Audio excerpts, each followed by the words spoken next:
Facebook chief Mark Zuckerberg has testified for nearly 5 hours before US Senate panel in connection with the data leak scandal. Zuckerberg had to face a barrage of questions related to controversies surrounding his social media company. In his opening statement, Zuckerberg apologized for his past mistakes. He said that the Facebook is well on the way to tackling problems on the social network. While speaking about political consulting firm Cambridge Analytica, Zuckerberg told the US senators that his company is in a constant battle with Russian operators seeking to exploit this social network. He also revealed that his staff members have been interviewed by Robert Mueller, who is the special counsel investigating the Russian meddling in 2016 elections. Meanwhile, Facebook share posted the biggest daily gain in nearly 2 years. We didn't take a broad enough view of our responsibility, and that was a big mistake. And it was my mistake, and I'm sorry. I started Facebook, I run it, and I'm responsible for what happens here. So now we have to go through all of our relationship with people and make sure that we're taking a broad enough view of our responsibility.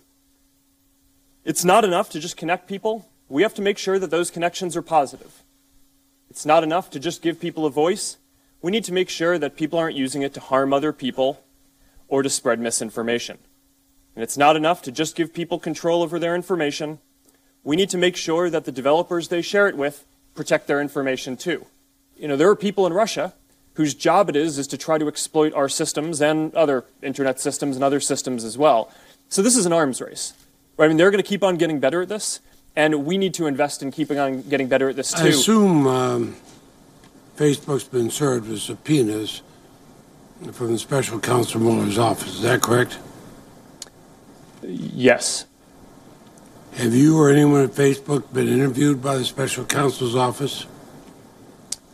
Yes. Have you been interviewed? I have not. I have not. Others have. I believe so, and I want to be careful here because that our work with the special counsel is confidential, and I want to make sure that in an open session I'm not revealing something that's confidential. I understand. That's why I made clear that you have been contacted, you have had subpoenas. Actually, let me clarify that. I actually am not aware of a subpoena. I believe that there may be, but I know we're working with them. Senator, I don't have any specific knowledge that would suggest that, but one of the steps that we need to take now is go do a full audit of all of Cambridge Analytica's systems to understand what they're doing, whether they still have any data, to make sure that they remove all the data. If they don't, we're going to take legal action against them to do so. That audit, we have temporarily seeded that in order to let the UK government complete their government investigation first, because of course a government investigation takes precedence over a company doing that. But we are committed to completing this full audit and getting to the bottom of what's going on here, so that way we can have more answers to this. I'm joined by Ankit Tuteja, our tech correspondent. Ankit, tell me, does this explanation cut any ice publicly? Leave the discussion which has happened in Senate altogether aside. Does it really cut any ice when it comes to trust and public perception of Facebook?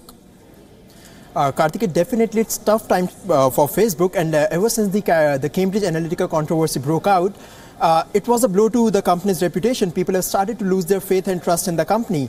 And now this hearing that happened yesterday was actually very important for the company and for users alike.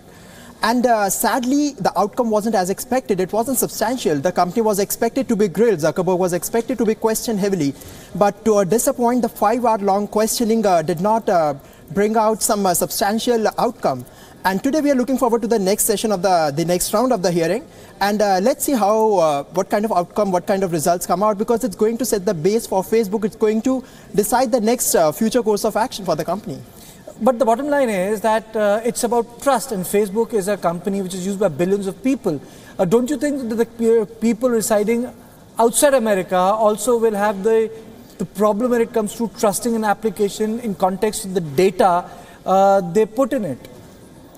It's not about one country. Today we are talking about the US lawmakers are going to question the company. But at the same time, internet has no geographical boundaries. Facebook is used by people in other countries as much as it's used in the US. And to the, the sad part here is that we have very weak data protection laws. Even if you talk about the US, the privacy laws are not as strong or strict as they should be. And coming to India, talking about India, we lack data protection laws. We have certain provisions that protect our data privacy.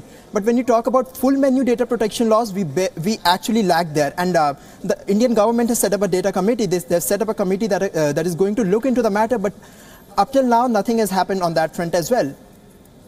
Okay. I think that's a very reasonable point, Ankit, you have made. Thank you so much for joining me on this edition of Dispatch. My colleague Ankit telling us as to how this controversy has not ended, and Zuckerberg will again testify today, and we will come with the live telecast of it. Now, moving on in the bulletin, at last count, Facebook had over 2 billion monthly users worldwide. It is the most popular social networking site ahead of YouTube and WhatsApp.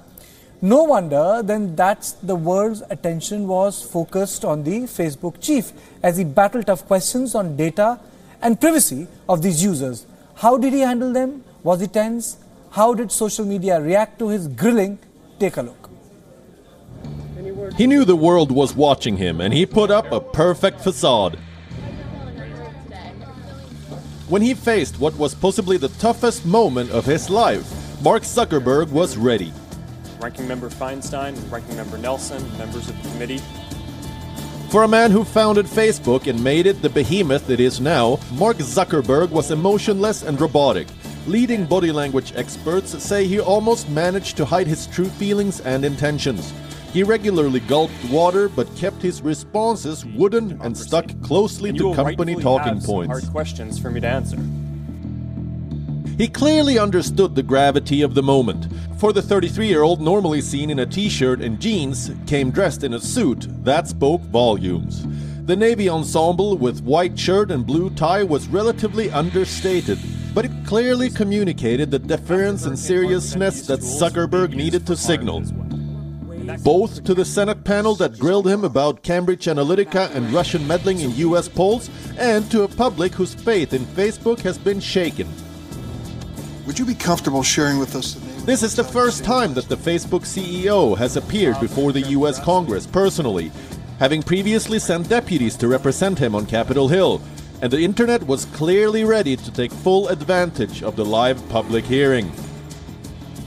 After senators began questioning Zuckerberg, some Twitter users were quick to poke fun at the stereotype that older people don't completely understand his social network. One Twitter user summed it up with, "It felt like being behind an 84-year-old woman trying to use an ATM."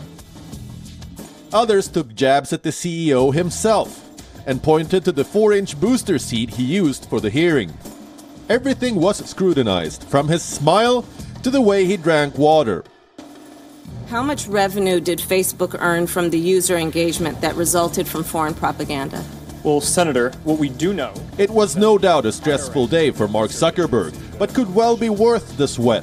By the time of the hearing's first break, Facebook's share price had risen by 5%, adding another $4 billion to his net worth.